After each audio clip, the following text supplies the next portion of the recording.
संस्कृत भागीरथी के क्रम में आज अलस कथा का ऑब्जेक्टिव क्वेश्चन बताया जा रहा है। बोर्ड परीक्षा में ऑब्जेक्टिव क्वेश्चन पूछे जाते हैं तथा सब्जेक्टिव भी पूछे जाते हैं। तो आज ऑब्जेक्टिव क्वेश्चन बताया जा रहा है, आप ध्यान से उसे हल करें और परीक्षा में अच्छे अंक को प्राप्त करें। तो आप पहला क्वेश्चन है, अलस कथा पाठ कुतः संकलितः।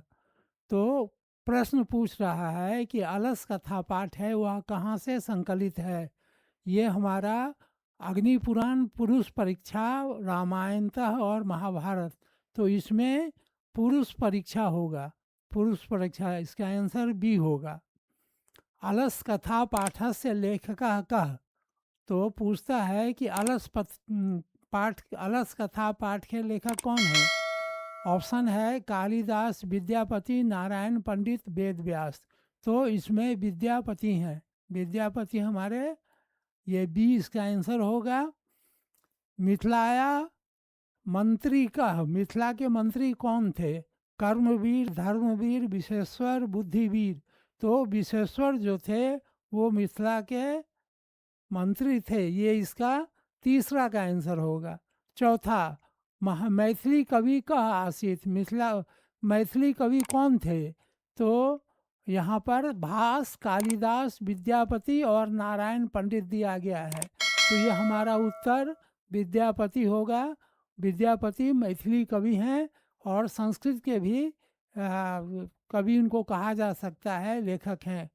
कारुणिक बिना केसाम गति नास्ति। तो कहता है कि जो दयालु आदमी हैं उनके बिना किसका गति नहीं हो सकता है। तो यहाँ पर आलसियों के लिए जब दयालु व्यक्ति होंगे तब उनकी गति होगी। तत्रैव कति पुरुषा सुप्ता। वहाँ पर कितने लोग सोए हुए थे, कितने आलसी सोए हुए थे। तो अंततः 4 आलसी वहाँ पर सोए हुए थे। तो इसका उत्तर ए होगा। अब हम लोग यह कथा किस ग्रंथ से ली गई है। तो ये अग्नि पुराण से नहीं ली गई है, पुरुष परीक्षा से, पुरुष परीक्षा से ली गई है यह कथा। असा कथायां कस्य महत्वम वर्णति।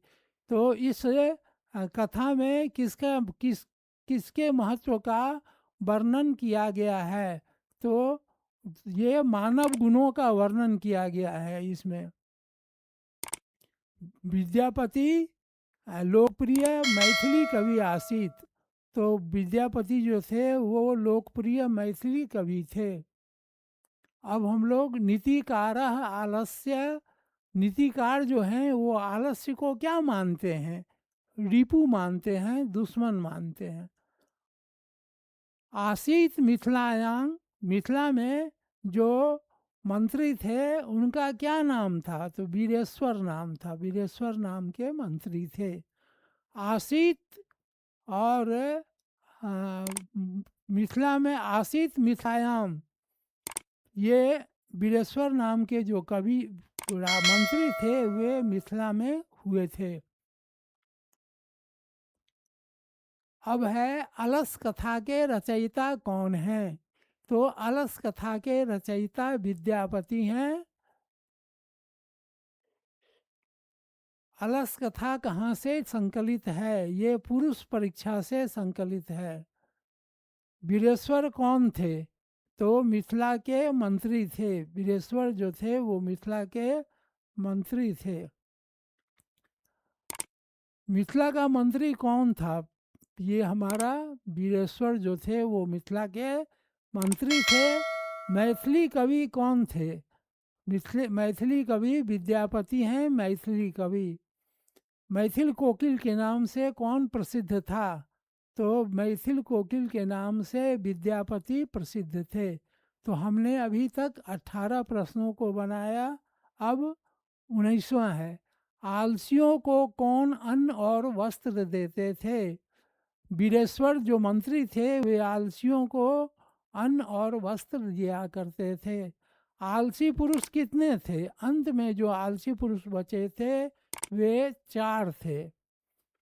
अलस कथा पाठ में किस महत्व का वर्णन किया गया है? मानव गुण, पशु गुण, देवता गुण, उपयुक्त में से कोई नहीं। तो आलस पाठ में मानव गुण का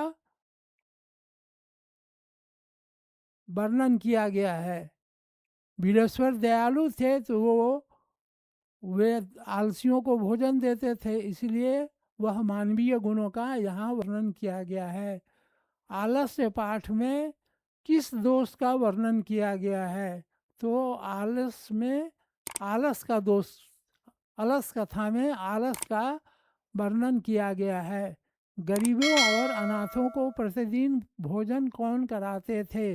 वीरेश्वर जो मंत्री थे वे क्या कराते थे? आलसी गरीबों और अनाथों को प्रतिदिन भोजन कराते थे। मनुष्य को कौन नष्ट कर देता है? आलस। आलस जो है वह मनुष्य को नष्ट कर देता है। यहाँ पर उत्तर सी होगा।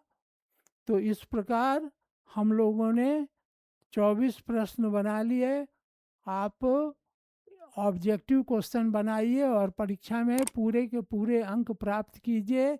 इसमें किसी प्रकार का अंक नहीं कटता है और ऑब्जेक्टिव आपका सब सही होगा तो आपको परीक्षा में पूरा अंक मिलेगा।